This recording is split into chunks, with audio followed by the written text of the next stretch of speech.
Hello and welcome to the sundress Natalie. There are quite a few videos for this particular dress. This one has the ribbon at the waist. If you want to know how to cut out the sundress Natalie, then click on this link, how to assemble the pattern, and that'll take you straight there. We are going to begin straight away with making the pockets for the dress. So you've got your heart, you might have an interlining as well, but mainly the shell and the lining. So put your shell fabric, that's the outside fabric, on top of your heart, right sides facing each other. And then we're going to sew all the way around, but we're leaving a turning gap. And the important thing is to leave that gap in a straight area, because it's very, very hard to turn if it's on the curve. Then you can go foot width, or you can go a little bit further in. The important thing is that you do it the same on both of your hearts, and that you keep an even stitch all the way around. Go a little bit further than you think you'll have to when you get to the tip of the heart. Make sure the needle is down as you turn. Then you want to cut back your seam allowances and cut right into the heart shape here so that it's easier to turn. You want to turn it from the part that is furthest away, always when you turn stuff.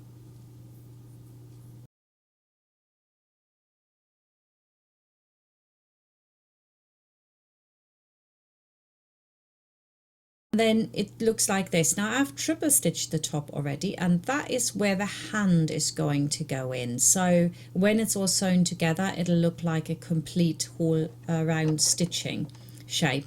And you want to select the triple stitch on your sewing machine, and then you just, using the same distance to the edge, go all the way around the top.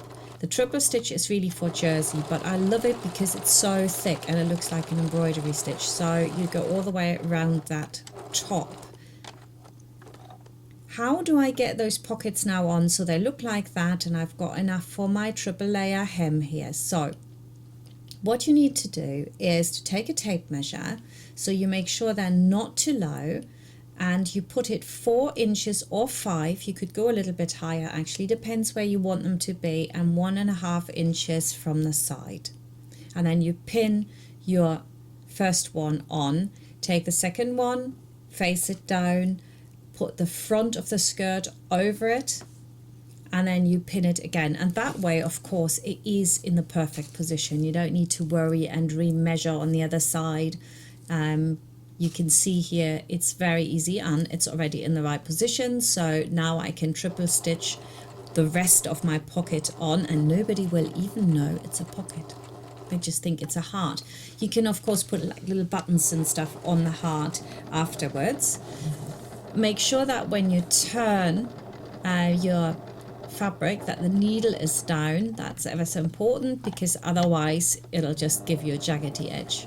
Don't try to do it all in one without doing this step, just moving it around.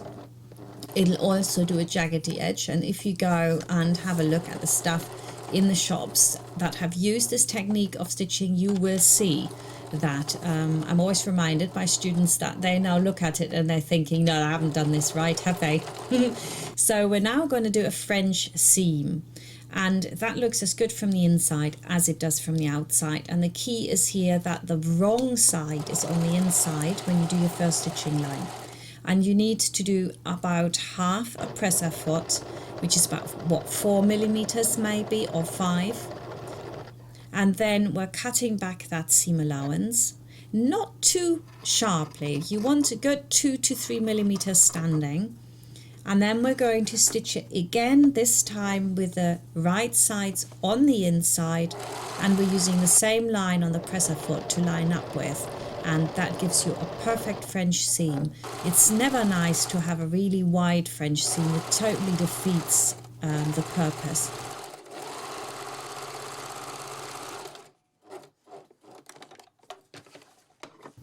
Now we can put our lace trim on. So you want to turn your skirt inside out, and with the right side facing up, you want to attach it all the way around the skirt.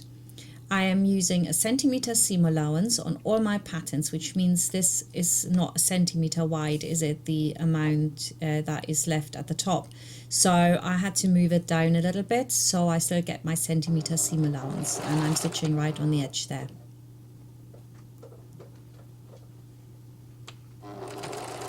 When you come around the other side, you want to just turn in your lace, and if you can do it so it actually lines up with the lace that's underneath it, it of course looks a lot nicer. I didn't quite manage that here because I didn't pay attention to it, but you can see that here. I'm going to turn this over now, and it's not quite right there, but then again nobody really sees that, so I'm just easing it in a little bit and stitch over the top of it so it can't come apart. Then we want to put the rest of the trim on. So you've got your hem trim fabrics, put them right sides facing together, and then stitch down here with a centimeter seam allowance. You want to iron those seams apart, of course, so they're nice and flat. And then we're going to line this hem trim up with the side seams, put in a vertical pin on either side and the center, and then we're going to pin actually from the polka dot side, because of course we already have a beautiful line here, stitching line, and when we're sewing this on we can just follow that line, and then the hem trim will fold down like this, and we're going to fold it down a bit further, and then we've got this beautiful lace peeping out at the bottom. So now pin it all the way along right on that stitching line, and then we're going to stitch it right on that stitching line. So it's fairly easy, but it looks very complicated when it's done. You're thinking, well, how is this done? Quite simple actually. Next step is to iron this so that the seams are apart and that the little bit of lace that I've got here is facing downwards, so that means that the lace hold the fabric, or I don't know what to call it there, has to face towards the polka dot as well. So I'm ironing this all the way around really nice and flat, and then I can move that hem trim over the top and I can iron this again. I do it all the way around so it's really pristine.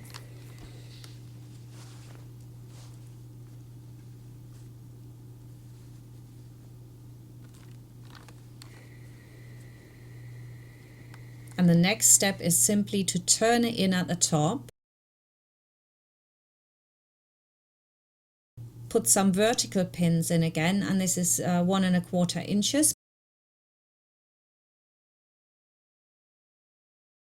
You could of course make the distance slimmer if you just turned in more, that's up to you. And we're going to stitch right on the edge here, about 2 millimeters off. You could do the bottom as well. I didn't do it. I didn't think actually it made any difference. I do move my pins out, not because I think the needle will break, but simply because it would make my stitching uneven. So really stretch the fabric as you go along.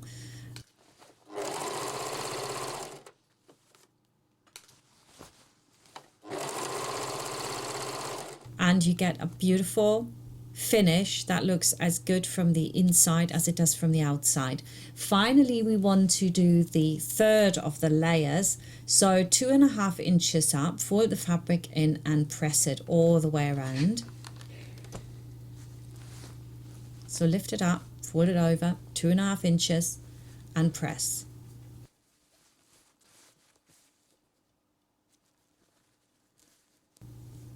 And then we're going to top stitch the whole lot. And for the top stitching now, it's quite important you do it from whatever your shell fabric is, so polka dot in this case, because you get confused easily when you do it from the other side, and your width won't be quite the same. See, mine is about 2.5 there, and now that I've done this, I can just iron it downwards, and I've got the most fantastic triple layer hem. Now I'm just going to put my gather threads in. I need 2 gather threads. That means it's the widest stitching you've got, and it's close to the edge, and then foot width from that.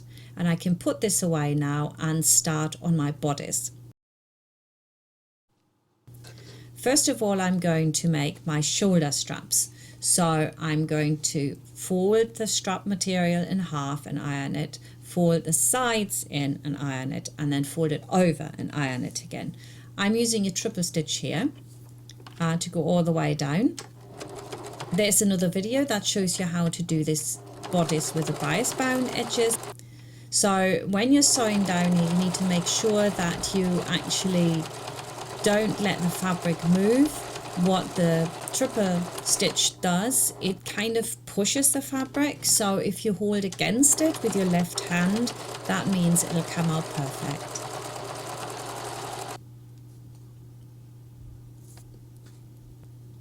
Now we're going to do the bodice. So the first thing to do is actually just to do the armholes. So place your facing or your lining on top, right sides on top of each other, and then we're going to do just the armhole first here. So the order this is going to work is armhole first, then the top with the inserted strap, and then afterwards we do the side seams together. So again, put the facing over the top of both backs and then stitch it down all the way around. Centimeter seam allowance for this, and again you need to stick to the seam allowance. Lift the presser foot with the needle down, move it all around so that you get a really even seam allowance. You can put your next piece of fabric right under once you've done one. Get in the habit of that, saves you thread and also it's much quicker. So do that for all 3 pieces. And next we're going to have to cut back that seam allowance, so about 4 millimeters, and then you snip the curve so the fabric can turn easier. And instead of doing some understitching, we're just rolling it out on the other side so that we get this kind of piped look, if you will. Now we're going to put our shoulder straps in, and because I use the triple stitch, one side is always looking slightly nicer, so the top side needs to be whoosh now facing down, and make sure that you go all the way to the edge, and that means the edge of where the centimeter seam allowance is. That means you really need to fiddle it in there, and it could well mean that at the top it overlaps 1 millimeter to the side.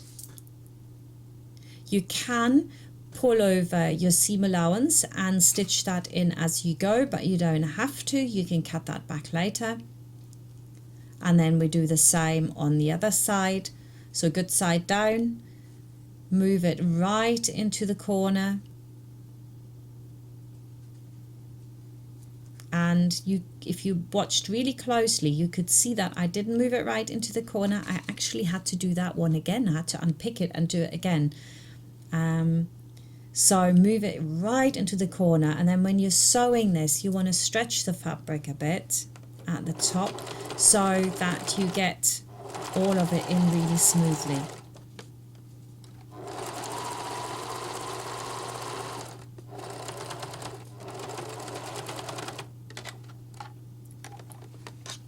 If you have already turned in the seam allowances while you're sewing, there's no need to cut any of this back. Just pull it through and iron it. Now we want to do the other side. So again, move it all the way into the edge, fold it over, and if you want, you can of course pin it first and then do it. Works both ways. Fold over your seam allowance like that and then stitch across.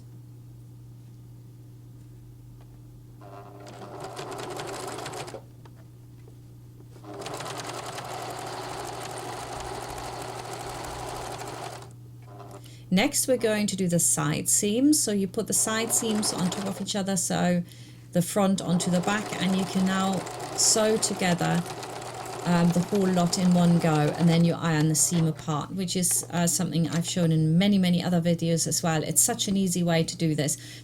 Don't get confused now, because we've got the bias finish on the armhole. It's exactly the same from here on in. So to attach the bodice to the skirt, if you want to put a ribbon on, is to have the right sides on the outside instead of the inside, and so you have got a clean edge on the inside, which is really important if you haven't got an overlocker. It's a good technique for this. Place a vertical needle in the center and on the side seams. Then pull your gather threads. Make sure that you only pull the top two, otherwise it'll lock in and it won't work. And then give it a bit of a tuck so you can see this is how much I need, at which point you can then distribute your gathers how you need to have them, like that, and then you pin them into place.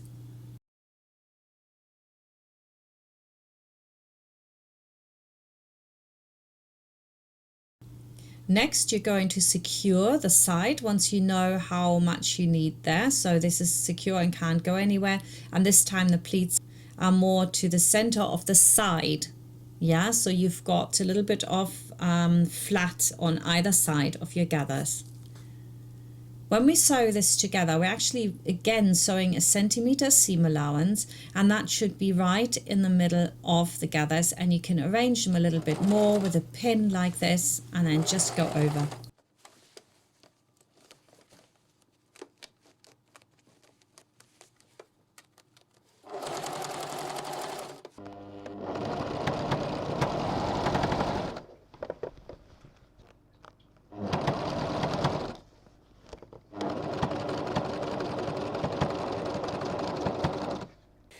Finally, you want to iron up this seam. Now that's quite important. You can also then cut it back a bit if you like in layers, so one is shorter than the other. If it's a little bit thick, that makes it easier to work with. You definitely want to cut the seam allowance back in the area of the side there where I've just removed the pin.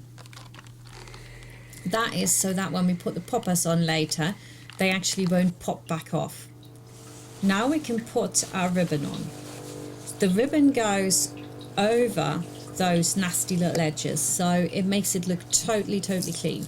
So get it under your sewing machine so it just covers the seam line, just a little bit over maybe. And on this particular ribbon, I'm stitching right on that red line that is now obvious, and I'm making sure that it's just a couple of millimeters over so that it goes with each other, so to speak. And then you just stitch all of this on all the way along.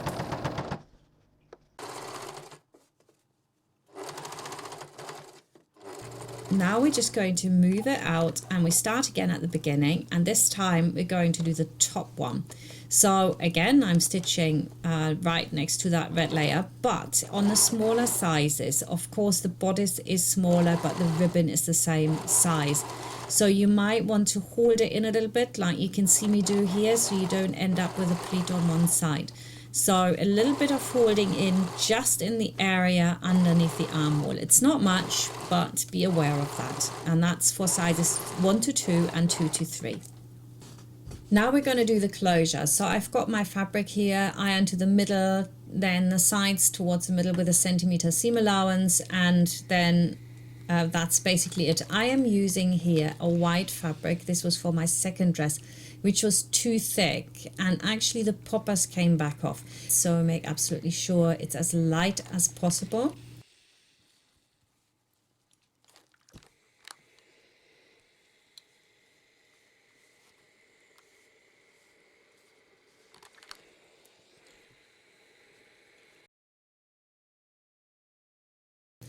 And now we're going to put this on to the wrong side of the fabric again, and the tip of where we have the gap at the bottom, yeah, actually is going to be downward. So you're just catching that with a couple of mil at this point. So it's like on a slope, so it goes from the top and then it eases in towards that point. So you need to pin this in, and then we're going to sew it in, and you're keeping to that centimeter seam allowance. Only at the tip, which is the middle, you only catch it for a few mil. That takes a little bit of practice, but it's really well worth learning this technique. So centimeter seam allowance, get to the tip, and actually what I also do at the tip is I go backwards and forwards a little bit. And if you don't want to do that, make sure that your stitch length is reduced in that area to a buttonhole stitch length, like 1. If you do it too big, it will fray in that area. There is no way around about this. So you get to the tip, you go backwards and forwards a bit, and you have a small stitch length. And you can see me do it here. See, just that little wiggle, and that will make sure that this can't fray. And then you ease it in again as you come to the top on the other side. And I'm sorry this isn't quite as clear as I would have liked it, which is why I'm showing it on the flowery dress again, which is also on the project page.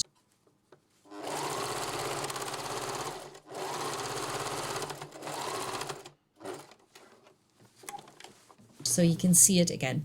So now I am folding over the other side, and it gives me the most beautiful clean finish that's just going to be sewn down all the way. But of course we need to finish off the top. The best way to do this, cut back what you don't need, is to fold it over so you've got the right sides facing each other. Open the seam allowance out like this, and we're just sewing straight across from the seam line, and that gives you a really beautiful finish at the top. When this is sewn, it's quite easy now to just turn this over and turn it in, and it gives you a really, again, a really clean finish. Move out your edges with a pin, and then we can top stitch this from the right hand side, and it gives you the most superb clean finish. So close to the edge, you don't want to be like 2 or 3 millimeters off the edge, because then where you have got the tip here is going to show. So very, very close to the edge, as close as you can get, sort of a mil off. I've also stitched down the side. You can see it a bit just to hold it in place. You just turn that in, and I'm now going to put my poppers in. So I take my tool and I'm going to wiggle it through all my layers so that I can put my poppers on. So you take your popper, this is the one that is going to be the underneath one, and so I never know what to call these things. So the main part of the popper goes in, and then you put over the top the lower part of the popper, and you get your popper tool and you press it down, and actually that's already done. It's really fast. I really like it because it's so fast, and sometimes buttonholes aren't very nice, especially if you've got like a fairly cheap machine. So this is brilliant. You just pop it through and put, this time, the other part of the popper over it, which is going to fasten it, and press down, and it's done.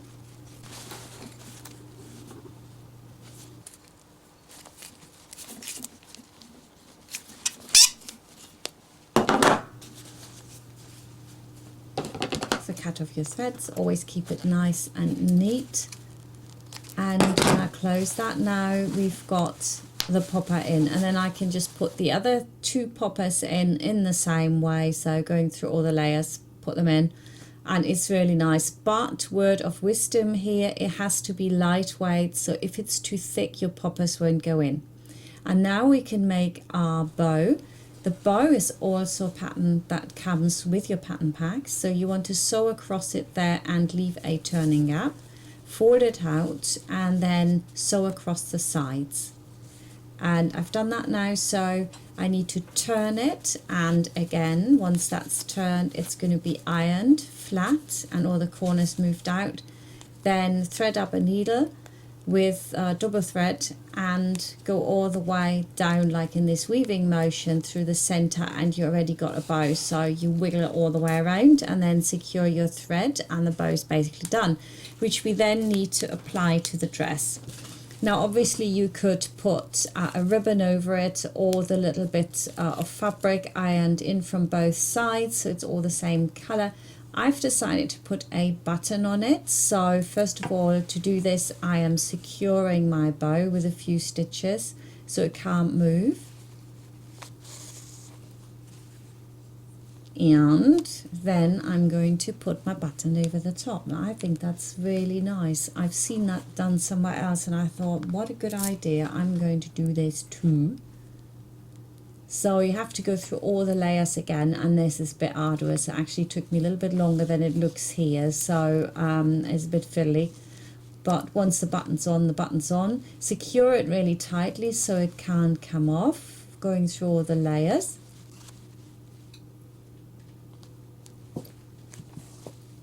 And there you can see me securing it, and that's basically it.